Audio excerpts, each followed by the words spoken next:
Hello everyone, my name is Vincent Teo. I'm a TV reviewer and professional calibrator.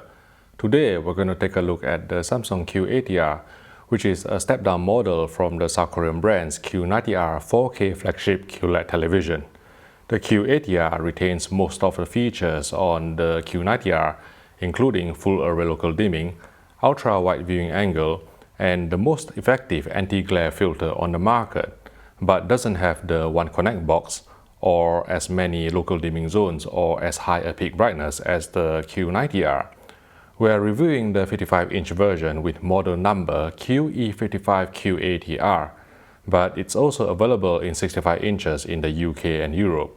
I believe in the USA, you'll get two additional screen sizes of 75 inches and 82 inches and a different tabletop stand. The design is elegant, the bezel is impressively thin, and it's only when you look from the sides that you notice the Q80R's relatively deep chassis owing to the television's direct lit LED backlighting. The front screen boasts the same anti-reflective filter implemented on the Q90R, which suppresses those pesky reflections in a bright room more effectively than any other TV from rival manufacturers. The British and European panel is supported on a central metallic T-bar stand, meaning that you don't need a wide AV rack on which to place the TV. As mentioned earlier, the Samsung Q80 doesn't come with the company's excellent One Connect box.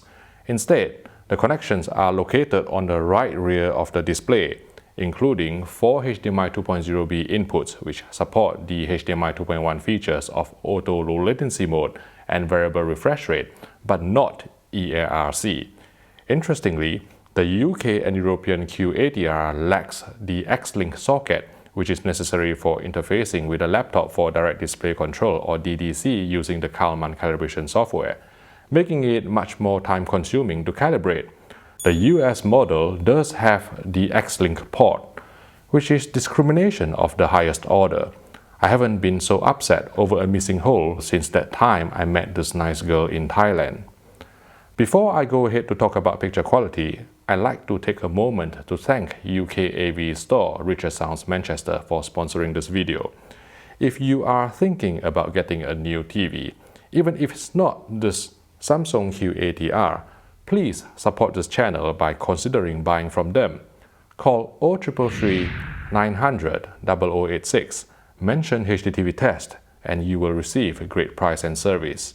Thanks again for your support. Okay, the Samsung Q80R uses a VA-type LCD panel, as you can just barely make out from this macro shot of the subpixel structure here, which is fuzzy because of the optical film that widens the viewing angle. Let's call it viewing angle compensation film from now on and in future reviews. On a 4x4 ANSI checkerboard pattern, once peak wide was aligned to 120 candelas per square meter, blank level measured 0.038 candelas per square meter on our 55-inch Q80R review sample, which is around what we would expect for a VA LCD panel equipped with viewing angle compensation film. Note that like all Samsung QLED TVs since 2017, local dimming cannot be switched off from the user menu. The Samsung Q80R features full array local dimming or FALD backlight technology. On our 55-inch model, we counted 5 vertical columns and 10 horizontal rows using our own custom-authored test pattern containing a small white box crawling horizontally and then vertically against the edges of a black background, giving us a total of 50 independently dimmable zones. As a result, the Samsung 55Q80R will exhibit a bit more hallowing artifacts than the step-up 65Q90R, which has 480 local dimming zones, but still less blooming than the Sony XG95 or X950G. This is because Samsung's local dimming algorithm prioritizes keeping blacks deep and suppressing blooming through several methods. 1. Small bright highlights are dimmed down, as you can see from our own custom-authored expanding white circle pattern here. When the circle is small, the TV cuts down its light output, even to the extent of darkening the circular border, resulting in noticeable circumferential vignetting. 2. In very dark scenes, the Q80R is willing to sacrifice some shadow detail to deepen blacks. For example, in this opening scene from The Martian where the stars are darkened excessively almost to the point of disappearance. It's only when the bright white letters appear that the black floor is lifted and shadow detail is restored. But this leads to visible luminance fluctuations and blooming artifacts, which are more obvious than on the Q90R due to significantly lower number of zones.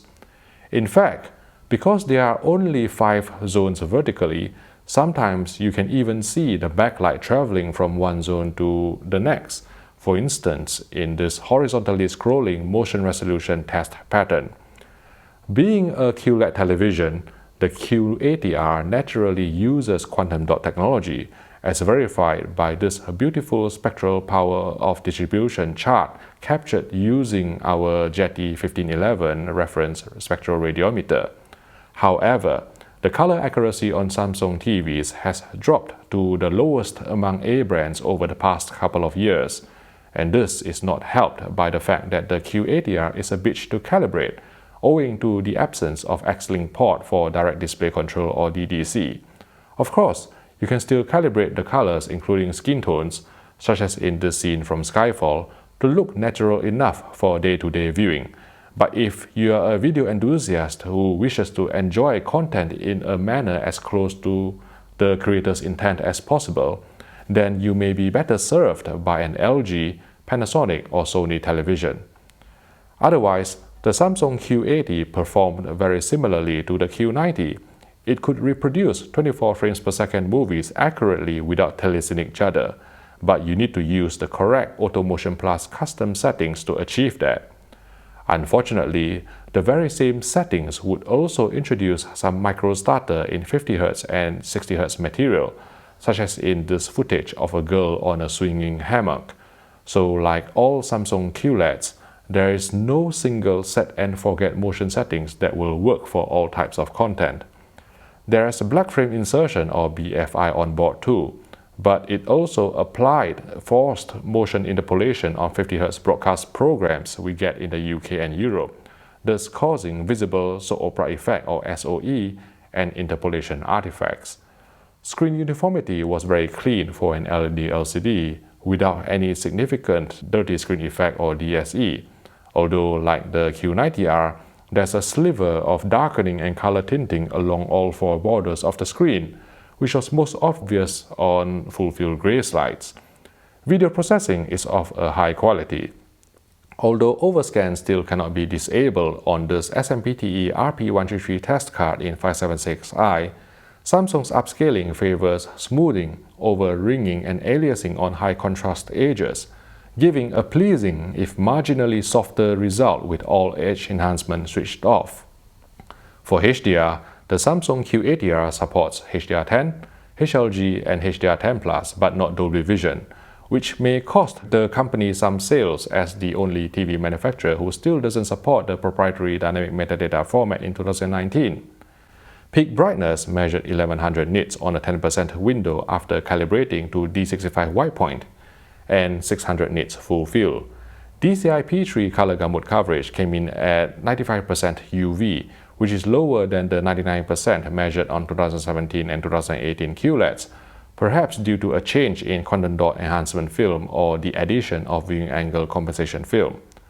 The main problem I have with the HDR10 presentation on the Samsung Q80R is the over-brightened PQ EOTF tracking, and even after lowering contrast value by more than a few clicks to get the tracking accurate on charts, there is still undefeatable dynamic tone mapping that will brighten the HDR image again, as you can see from this 10% window grayscale pattern, which brightened up momentarily once we summon the information bar from our Oppo 203 4K Blu-ray player. On the Q80, there's probably some sort of S-curve gamma applied too, causing the sequence in The Martian to look a bit too contrasty and unnatural, with brighter highlights and darker shadows than reference. Furthermore, as you can see in this scene from The Greatest Showman, the bright spotlight exhibited significant posterization or contouring with color space set to auto. The posterization went away once color space was set to native, which was unfortunately more oversaturated and inaccurate, and there's no way to correct this using the Color Space Custom Color Management System or CMS, because it uses auto as its base, reintroducing the posterization or solarization. We're not sure if this bright highlight posterization is caused by Samsung's HDR color mapping or dynamic tone mapping, but we certainly hope the company can look into resolving the issue. For gaming, input lag measured an extremely responsive 16 milliseconds in both 1080p SDR and 4K HDR modes, and on top of that, the Samsung Q80R supports both ALLM and FreeSync VRR and does not suffer from burn-in at all, making it an ideal display for most hardcore gamers. To sum up, the QE55Q80R is a solid 2019 QLED TV from Samsung. Compared with the 4K flagship Q90R, its HDR is not as impactful. Its local dimming is more prone to artifacts due to significantly lower number of zones. Its color calibration is more time-consuming, and it doesn't have the One Connect box. But then again, the 55-inch Q80R is a good £600 cheaper than a Q90R of equivalent size at the time I filmed this video in June 2019. The TV will still deliver some of the best bright room and gaming performance on the market, so I can recommend the Q80R if you can't stretch the budget to the Q90R and don't mind an inaccurate HDR picture and the lack of Dolby Vision support. If you found this video useful, please click the like button and subscribe to the HDTV Test YouTube channel for more videos like this. Thank you for watching, and I'll see you in the next video.